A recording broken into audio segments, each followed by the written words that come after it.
We got to talk about something else that we're not going to be watching for quite some time, and that is Captain America 4. Captain America 4, which used to be called New World Order, which they then thought maybe that's not right.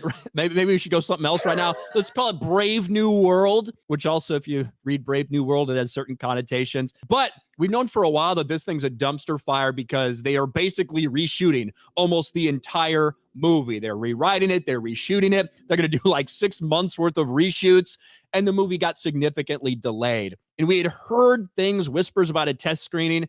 We're getting a little more information out of that now, which is one of the reasons why the entire thing's getting redone. Captain America 4 problems. Fans sick of Disney politics. A test screening said to have been held where fans didn't like the politics, the bad acting, or the lackluster action sequences. And this is all coming from here. I've been able to get some insight of what some of the main issues were at Captain America Brave New World test screenings. Apparently, the audiences were unimpressed by the film's action scenes and the chemistry between Cap and his love interest. However, the biggest issue was how audiences responded to the film's political content. Mm-hmm. You might think this would mean audiences found it divisive, but it was actually worse than that. They found it boring. I'm told the overall feel was the political material was uninspiring and unengaging. Audiences found it lacked nuance, was overly expository, and really slowed the movie down. I'm also told while the 3 sequences that will be removed were a big part of the problem, the film's issues go beyond that and will likely include significant rewrites as well as adding and removing characters. They want to keep the summer window for reshoots to avoid another release date delay. And this kind of goes along with everything we've heard about the movie. I guess the only thing that is kind of a surprise is that people didn't find it divisive. They just found it fucking boring.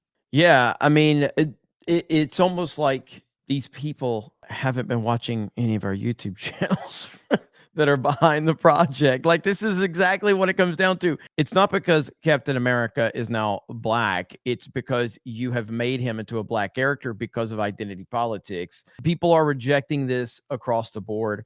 Today's Star Wars news with the trailer being ratioed is a classic example of that. And yes, people are going to continue to reject this stuff across the board. When it comes to the Marvel Cinematic Universe, there's not a lot of creativity that is allowed in it anyway. You're basically working within the parameters that they want you to work within, which isn't a bad idea on the surface. But the problem is that the parameters they want you to work within are this identity politics garbage. Because if you look at Lucasfilm, one of the problems from them is that they've had no kind of parameters and rules to work within. They've just kind of let people kind of run with whatever they've wanted to, whereas Marvel now has the clear guidelines of we're pushing forward with identity politics and wokeness and anti-Trump rhetoric. And we saw that with the Captain America. Well, I didn't watch the show, but I remember that speech that he gave. You know, the craziest part, when did that come out? Like 2020, like Falcon and the Winter Soldier, maybe early 2021. By the time this movie fucking comes out, it's sometime in 2025. Hopefully for them, it's going to have been like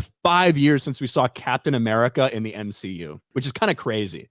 Really granted, it is Black Captain America, fake Captain America, Falcon, but still. And the person who's directing is Julius Ona, who's a Nigerian-American film director. He directed the films The Cloverfield Paradox, Lucy, which is a social thriller drama, and now he's doing this. So shout out to Julius Ona. It looks like you got a gigantic pile of shit on your hands, but good luck.